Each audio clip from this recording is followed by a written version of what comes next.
예, 안녕하십니까. 전주상업정보고등학교 수석교사 박경훈입니다.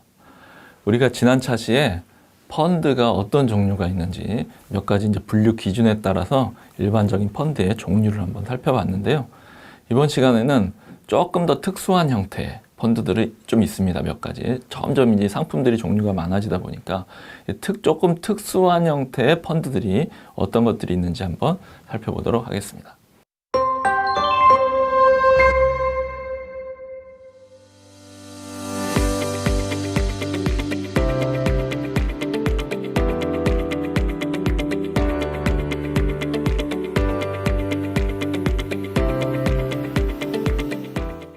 첫 번째는 종류형 집합투자기구 이렇게 얘기합니다. 근데 이제 한국말로 하면 잘 안 와닿아요. 그래서 아마 옆에 있는 영어 표현을 보는 게 조금 더 이해하기 쉬우실 겁니다. 멀티클래스다. 멀티클래스. 그럼 클래스가 이제 여러 가지가 있다는 거잖아요. 이제 우리가 다니는 학교를 생각해봐도 학교 안에 뭐 저 시골 학교 아닌 이상은 여러 개의 학급이 있을 겁니다. 학급에 여러 개의 클래스가 있는 거죠. 펀드도 마찬가지로 같은 펀드 안에 투자 금액도 다르고 기간도 다르고 이렇게 여러 가지 펀드들이 같이 있는 거예요. 그래서 여러 종류의 집합투자증권을 하나의 펀드 안에서 발행을 하는 겁니다. 즉 하나의 펀드, 즉 하나의 학교에 여러 학급이 있듯이 여러 집합투자증권의 형태를 클래스를 발행을 한다. 이렇게 이해를 하시면 되겠습니다. 그래서 서로 다른 펀드 같아 보이는데 조건도 다 다른데 하나의 펀드로 운영이 되고 그러다 보니까 판매 수수료나 보수 이런 것들이 다 조금씩 다른 펀드들이 이제 모여 있는 거죠. 이것을 종류형 집합투자기구 이렇게 얘기합니다. 그래서 우리가 보통 그 투자자 정보를 알려주는 보고서나 상품 브로셔 같은 데 보면 이렇게 표현이 돼 있어요. 무슨 펀드 클래스 A, 클래스 B, 클래스 C 이렇게 클래스로 나와 있다 그러면 종류형 펀드 이렇게 생각하시면 됩니다. 그래서 이렇게 여러 형태의 투자 기간과 투자 금액이 섞여 있는 펀드들이 모이다 보니까 규모가 커지겠죠. 대형화가 됩니다. 그러게 되면 규모의 경제를 이룰 수 있기 때문에 효율성이 좀 높아집니다. 그래서 고객 입장에서 봤을 때는 하나의 펀드를 가입을 하는데 여러 조건의 펀드를 집합투자증권을 살 수 있는 선택의 폭이 넓어지게 되죠. 이런 펀드를 종류형 집합투자기구, 영어로 멀티클래스 펀드 이렇게 얘기를 합니다. 두 번째를 볼까요? 우리나라 말로는 전환형 집합투자기구, 전환형 펀드 이렇게 얘기하는데요. 이 전환형 펀드 역시 마찬가지로 영어를 보는 게 훨씬 쉽습니다. 영어로 엄브렐러 펀드 이렇게 얘기했어요. 엄브렐러가 뭐죠? 이건 유치원생도 요새 알 겁니다. 우산이죠, 우산. 우산인데요. 예를 들면 우산을 한번 머릿속에 한번 가만히 연상을 한번 해보세요. 우산에는 우산살이 여러 갈래가 이렇게 있습니다. 그러면 각각의 우산살이 위치한 그 영역을 하나의 펀드라고 이해를 하시는 거예요. 그래서 하나의 우산에 여러 개의 이렇게 펀드가 쭉 있는데 중요한 건 뭐냐면 내가 그 우산살 중에 어떤 펀드를 하나 가입해 있겠죠. 그 집합투자증권을 사서 투자를 하고 있을 겁니다. 근데 내가 이 펀드를 좀 다른 펀드로 바꾸고 싶어. 그러면 이렇게 우산을 잡고 있을 때 제 앞에 있는 그 공간이 제가 지금 현재 투자한 펀드가 되겠죠. 그럼 요거를 우산 손잡이를 잡고 이렇게 돌리는 겁니다. 다른 곳으로. 그럼 다른 우산살 영역이 제 앞에 오겠죠. 이렇게 우산을 돌려서 다른 우산살이 있는 부분을 내가 볼 수 있는 것처럼 펀드를 이렇게 돌려가지고 자유롭게 바꿀 수 있는 거예요. 전환할 수 있는 거예요. 이런 권리가 있는 것을 전환형 집합투자기구, 엄브렐러 펀드라고 얘기를 합니다. 그래서 이제 이게 이 이름 자체가 붙여진 게 우산 모양을 가지고 있다. 그래서 엄브렐러 펀드라는 이름이 붙여졌습니다. 이제 우리나라 말로 우산 펀드 하긴 좀 그렇잖아요. 그래서 전환형 펀드 이렇게 이름을 붙였습니다. 이제 세 번째는 모자형 펀드, 모자형 집합투자기구인데요. 이것도 옆에 영어를 보면 확실해집니다. 패밀리 펀드 이렇게 했어요. 패밀리가 가족이잖아요. 영어를 딱 보니까 머리에 쓰는 모자는 아닌 것 같습니다. 모자형 펀드라는 게. 여기서 모자는 어머니 모자예요. 그래서 어머니 펀드고 자는 아들이죠. 자식 펀드입니다.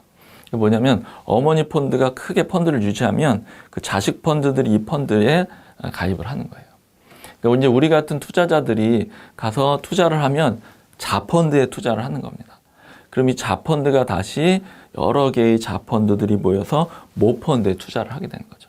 그러면 모펀드가 이제 뭐 주식이나 부동산이나 이런 특별 상품이나 이런 데 이제 투자를 하게 되는 겁니다. 그래서 어머니 밑에 자식들이 이렇게 딸려 있는 형태의 펀드다. 이렇게 이해하시면 될 것 같습니다. 다음은 재간접 펀드인데요. 앞서 보셨던 모자형 펀드와 성격이 조금 유사한 부분이 있습니다. 이제 어떤 펀드냐면 내가 펀드를 가입했는데 우리 펀드 매니저가 아직 전문성이 좀 떨어지고 좀 규모가 작고 잘 알려지지 않은 펀드예요.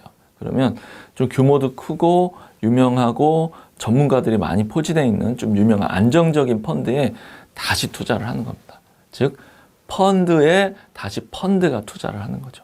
그래서 다른 우수한 펀드에 50% 이상을 투자합니다. 그래서 펀드 오브 펀드, 그래서 재간접 펀드 이렇게 얘기를 합니다. 그래서 나는 하나의 펀드에 가입을 했는데 이게 또 다른 펀드에 투자하고 또 다른 펀드에 투자를 하게 되다 보니까 한꺼번에 그냥 앉은 자리에서 여러 가지 펀드에 투자하는, 동시에 투자하는 이런 효과를 거둘 수도 있습니다. 예, 다음은 인덱스 펀드인데요. 우리가 인덱스라고 얘기하면 보통 우리 이제 책 같은데 제일 뒤에 뭐 찾아보기, 색인 뭐 이런 걸로 보통 생각을 하는데요. 또 다른 뜻도 어떤 뜻이 있냐면 주가 지수라는 의미도 있습니다. 인덱스가. 그래서 이제 펀드 수익률을 어떤 특정한 이제 몇 개 좀 잘 나가는 주식들 이렇게 모아가지고 그 주식의 주가가 얼마나 오르락 내리락 하느냐 이 지수와 펀드의 수익률을 같이 연동시키는 거예요. 그래서 주가가 잘 올라서 내가 이렇게 묶어놓은 주식 중에 그 주식이 가격이 올라서 수익률이 올라간다. 그러면 이 주가 지수와 관련된 인덱스 펀드도 수익률이 같이 올라가는 거예요. 이렇게 묶어놓는 것입니다. 그러니까 어떤 의미냐면 우리 삼성이라든지 뭐 이런 업종에 대표되는 그 코스피 200 같은 업종들이 있잖아요. 그러면 그걸 이렇게 묶어놓고 이게 같이 올라가면 같이 올라가고 떨어지면 떨어지는 대로 그럼 시장에서 얻을 수 있는 평균 수익률을 펀드에서도 얻으려고 하는, 시장 평균 수익률을 얻으려고 하는 목적의 펀드라고 볼 수 있습니다. 예.